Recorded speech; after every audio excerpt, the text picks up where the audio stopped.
Hozir men bir 3 daqiqalik bir kichkina masalani aytmoqchiman. Mana bu yerda ishlayotganiga 2 oydan o'tdi. Katta joy, villa, boy joy. 6 ta ayol ishlaymiz. Keladi, ketadi ishchilar, keladi, ketadi. Xullas, xafa bo'lib ketib qolaman degan joylarim o'zimizning O'zbekiston, Samarqand degan joyidan bir ayol keldi, singlimiz. Men ham sodda xarakterim borda, darrov odamlarga ishonib qo'yaman. Boya ishlab o'rganasan, yashab o'rganasan, odamning xarakterini bilasan deydi-ku. O'sha nima qilibman? Shu ishlarni o'rgatibman. O'zi ish biladigan ayol qiz. Xullas, nima gapirsak, borib yetkazib beradi. Nima gapirsak, yetkazib beradi. Kecha men damga chiqishim kerak, bugun uchun so'rayapman izin. Men bugun damga chiqishim kerak, uborkam bor. Xullas, xazaykaga gapirib yuboribman shu Samarqand qizning oldiga. Men ertaga uborkaga chiqaman xonim, men ketaman ertaga ertalab 7:30 da desam, patxolimcha. Voy, chiqib nima qilasiz? Biz juda shansli joyda ishlayapmiz. Dilbar opa deb bir patronning oldida o'zini ko'rsatib ketsa-da, keyin yana bo'ldi, u masala ham bo'ldi. Yana yo'q, o'zimning ishim bor, mayli. U bu desam, senga pulini beraman, sen qol dedi. Yo'q, pul masalada emas dedim. Menga puli qiziqtirmay, faqat va'da berib qo'ydim desam, 3000 beryapti-ku, zarilmi sizga ketib deydi ikkinchisi. Uchinchisiga yana nima bo'ldi? Narsalarimni olib kelishim kerak deb uchinchisiga ham bahana to'qisam, shopir bilan keting deydi. Bu ikkinchi xonim, bilmayman bu patronning ikkinchi xotinimi?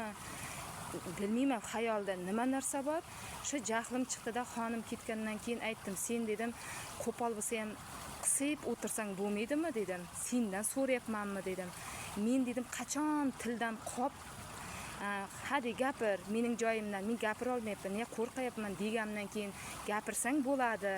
Men ruxsat bergandan keyin nima qilasan birovning masalasiga aralashib desam, chopib borib aytib beribdi. Yozayapti gruppaga. 5 ta ayolning gruppasi borda, WhatsAppdan gaplashib turamiz. Nimaga sen unday deding, bunday deding? Menga hamma gap menga kelyapti-da. Xullas, ertalab yana janjal bo'ldi.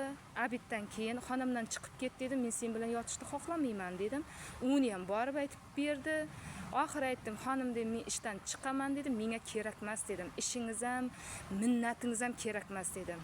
Chunki qo'rqib yashayotgandim, ishlayotgandim.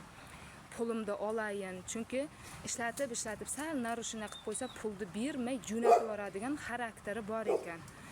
Nechta xotinlar shunday qildi, ko'zim bilan ko'rdim, bittasini ajratib ham oldim, video qilib tushirdim. Xullas, uni o'chirib yuboribman charchaganimdan.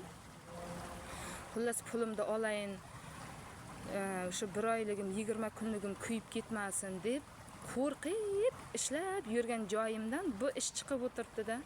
Xullas, bugun aytdim, xonim dedim, men dedim, bunday ishlolmayman dedim. Iltimos pulimni bering dedim. Men shu pul uchun mana shu yerda yuribman. Vatandan kechib deb chiroyli qilib gapirganimdan keyin o'ziga kelib qoldi. Undan oldin ishini minnat qiladi, pulini minnat qiladi. Men bir deganda seni quvaman, bir deganda seni quvaman. Sen ishdan quvsang, men ochdan o'lmayman. Lekin haqsizlik qilib quvib yuborishidan qo'rqib yurgandim-da. Mana ki O'zbekistonim o'zimning vatandoshimning qilgan ishi. Ana shuning orqasidan ham ko'p gap eshitib, nimaymish, yaxshi ish qilyapti. Qilsin. Lekin gap yugurtirishi yaxshi emas. O'zimizning oramizdagi gapni chopib borib aytib boradi. Bundaylarda qo'pol bo'lsa ham ko'tupar deydi. Ko'tupar. Ko'tini o'pib pul ishlaydigan odamlarning sirasiga kiradi. Bunday ifloslar.